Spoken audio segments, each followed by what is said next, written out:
Hey guys, ang daming mga kumita dito kay World. Itong sa app na ito. Ito. Dahil meron silang binibigay na early reward, no? Para sa mga early adopter. So, itong si World app. Matagal ko na rin ito na install sa aking cellphone.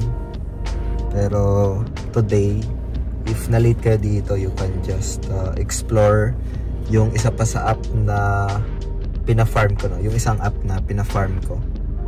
Puntahan nyo lang yung pinaka-description ng video natin. Tapos puntahan nyo itong official link na ito. Ayan. And then once na mapuntahan nyo yan, meron siyang mga points dito na makikita natin dito sa may EXP. Ito. So if you don't have an account, pwede kayong gumawa, no? Kasi may airdrop sila 30M USDT sa Q1 2026, first quarter next year, no? So season 2 na. So kailangan mo lang maging active daily. So puntahan natin, like for example, pwede nating i-connect yung wallet dito. Hindi mo kailangan ng KYC guys, no? Hindi mo kailangan magpa-verify. Kailangan meron ka lang like X account, and then for example wallet, no? Na pwedeng burner wallet, mga like secondary wallet mo. Ayan. So connect lang natin and then confirm. Pagkatapos nyan, pwede ka na ulit doon bumalik, no? Ayan, dito. So dito guys, ito makikita mo na kaagad. Ayan, no? Earn EXP now.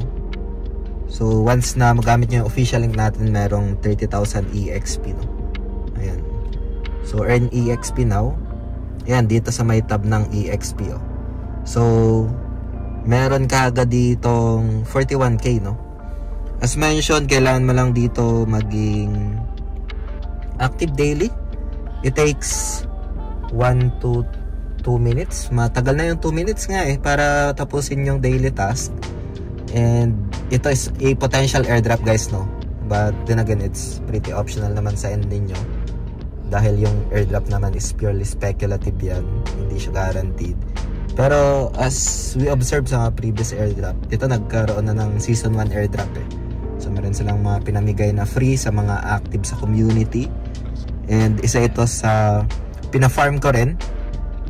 Itong video natin, just want to share lang, especially dun sa mga nagtatanong, no, kung ano pa yung airdrop na kagaya ni World App. Si World App naman is kailangan mo mag-verify, no, yung sa magpaska ng iris. So maraming mga nakakuha nun.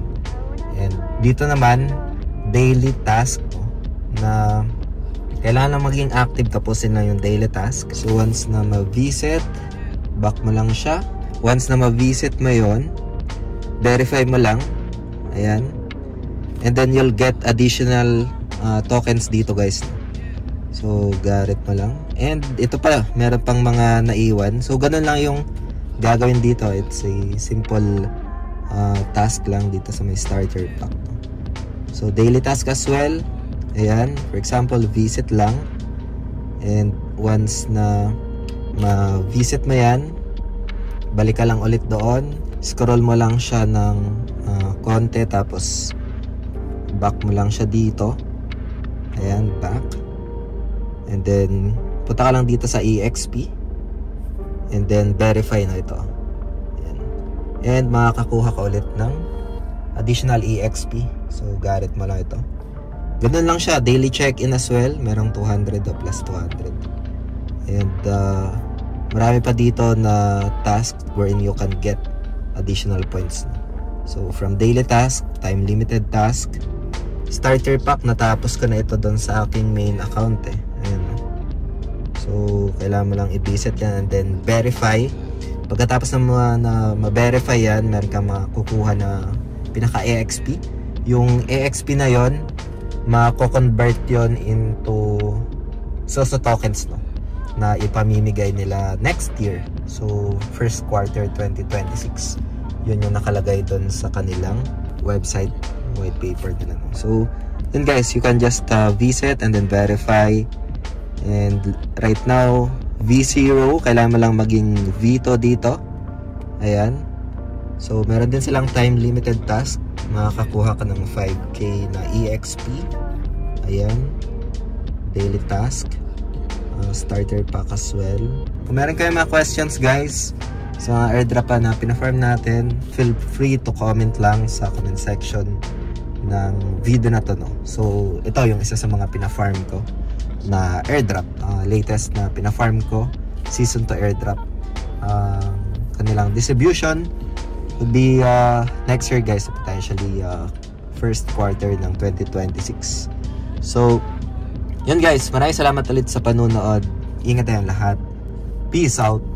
Bye for now. So like this video if you find this interesting. No?